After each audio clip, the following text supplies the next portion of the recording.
friends, this is Miss Tina. I'm back to show you how to make some zoo animals using your shoe prints. You're going to need one of your shoes and some construction paper and some other items you probably have at your house. I'll show you different ways to make it depending on what you have at your house or just how you want yours to look. You're going to trace your shoe. You have to hold it with one hand, hold it real still, and then make your pencil or your crayon go around the shoe. And if this is hard for you to do, your parents can help you with this part. So this is going to be the animal's head. We're making the giraffe first. You trace your shoe, and mine's kind of bumpy, and that's okay. And then you will cut it out. And just like you held the shoe with one hand and the pencil with the other hand and traced around, this time you're going to hold the paper with one hand and cut with the other hand. And that is good practice. Doing one thing with one hand and something different with the other hand. So we're going to cut that out. Mine looks kind of big, probably compared to what yours will look like. But this will be your giraffe's head. You see that? I have one that's finished right here. So that'll be his head. And then you would take a piece of paper and just cut a long section to be his long neck, because giraffes, and this doesn't have to be straight, giraffes eat leaves out of trees, so they need long legs and a long neck. So you just cut a piece of paper real long. You'd put your glue stick or your liquid glue right there and glue that down. Now, he's not done yet. He also needs ears, and your parents can help you with this part if they want to draw you a diamond or some ovals, and mine are different sizes, and that's okay. And then giraffes also have these little tiny horns or knobs on top of their head. And to do that, I think it would be real simple to just cut a straight line piece of paper like that, and then maybe cut out a little circle to put on the top. And then you could just glue that little circle on the top, and you would have that little knob that they have on their head. Okay? They also need eyes. Your giraffe's gonna need some eyes. Now, I had these wiggly eyes when I made this one, but if you don't, you can cut out some circles with white paper, and then you can get a black crayon or some black paint or a black marker and put the center of the eye like that, and then you would have your eyes. So you don't have to have those wiggly eyes.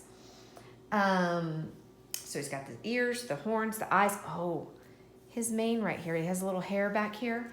I cut little pieces of yarn. Now, if you don't have yarn at your house, you can take some paper and you can cut little pieces of paper and tape those or glue those on, and those would work for the mane. You could also use chenille stick or a pipe cleaner. Cutting those would work. Now for the fun part, the spots. Giraffes have beautiful spots or patches on their fur. There's different choices for this too. If you want to, and you have some Cheerios at your house, you could put your spots on using Cheerios. That might be kind of fun because it's in 3D, it kind of pops off the paper. Or if you have pom-poms, I didn't have any brown ones, I would have to use orange, and that's okay. You can use different colors. This is your artwork, so there's no wrong answer. If you want to use bright colors, you can. But my favorite way to do it is with your fingerprint. And you just stick your finger right in the paint and paint right on the giraffe and put spots on him. The giraffe spots are almost like our fingerprints. They're all different, just like your fingerprints are different from your mom and dad's. So that's why I like to use the fingerprints. So then you would have a cute giraffe. And they're all gonna look different depending on what kind of materials you have at your house and how you would use it. So that's one zoo animal you could make. You can also make a zebra using your shoe. Again, you're gonna trace your shoe and cut it out, and you get the shoe shape. And he doesn't need the little horns, he just needs ears.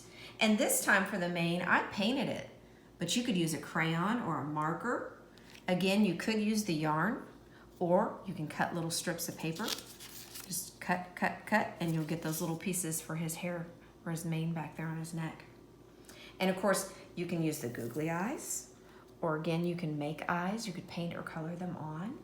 And now I have lots of choices for you on how you make his stripes. Zebras have lots of stripes, and each zebra has different stripes. No two are exactly alike. You could take a paintbrush like I did and paint your stripes on. You can use a crayon or a marker, And if you don't want your stripes to be black, you could use any color you wanted. If you wanted pink stripes, you could put pink stripes on there. There's a book called The Rainbow Zebra, and that zebra has rainbow colored stripes. So you can be as creative as you want. One of my favorite ways to do animal print is if you have painter's tape at your house, your parents can help you get pieces of tape and you tape it on there, and then you would paint all over it.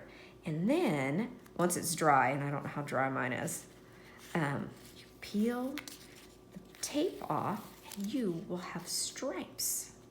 Let's see if I can get this to peel off. It'd still be wet. So you would get the animal stripes like that. And I like the way these turn out. These always look really good.